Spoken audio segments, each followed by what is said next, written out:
Stell dar vor, du fahrst nachts auf der Autobahn, alles ist ruhig. Du Horst.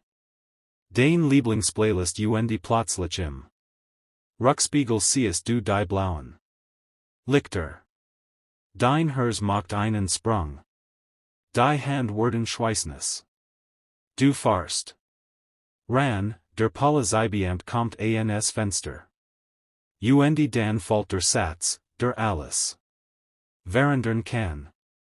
Guten Abend, ein allgemeine Verkehrskontrolle. Haben Sie Waffen im Auto? Was antwortest du jetzt? Ehrlich. Ausweichend? Sagst du einfach nein, auch wenn de Violite ein Taschenmesser im Handschuffich liegt oder du vom Skystraining kommst? Halt, stopp. Genau hier, in diesem einen Moment. Entscheidet sich oft, ob du mit einer kleinen Verwarnung nach Hause fahrst. Oder ob sich dein Leben in den nächsten Monaten nur noch Anwaltsgassen Gerichtstermin und den möglichen Verlust einer Waffenbesitzkarte dreht. Ich habe mit einem Fachanwalt für Strafrecht gesprochen, der mir klar gemacht hat, die Antwort, die du jetzt gibst, ist der kritischste Punkt. Und die allermeisten machen genau den Fehler, der sie in Teufelskusch bringt.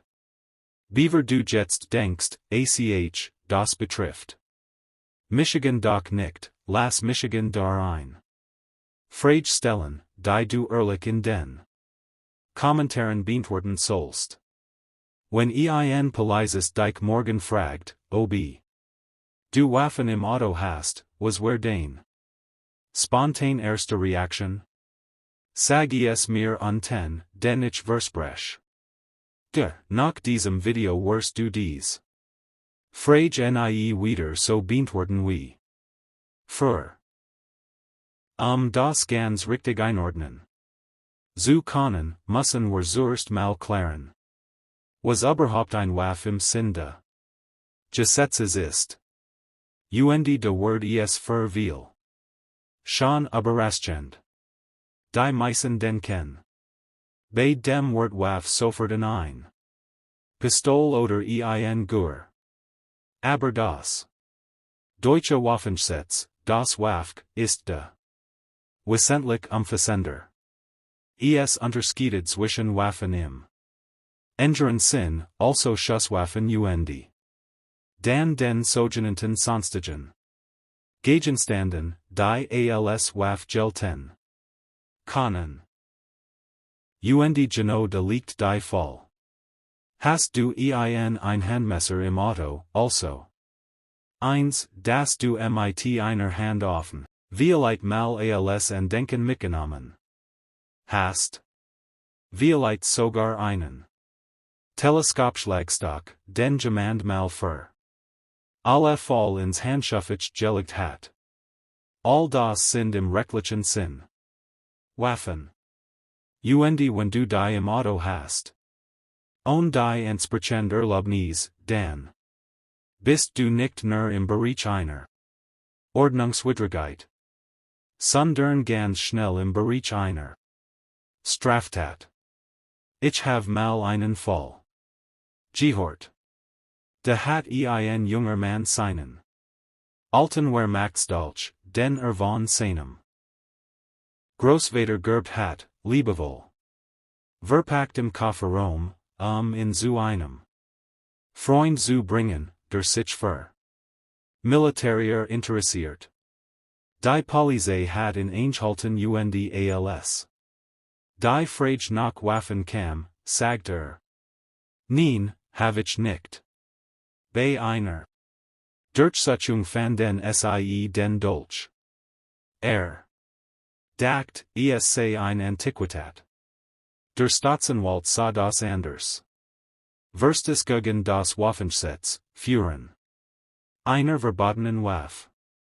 Das Verfahren zog sich über ein Jahr. Die Kosten beliefen sich auf mehrere 1000 Euro.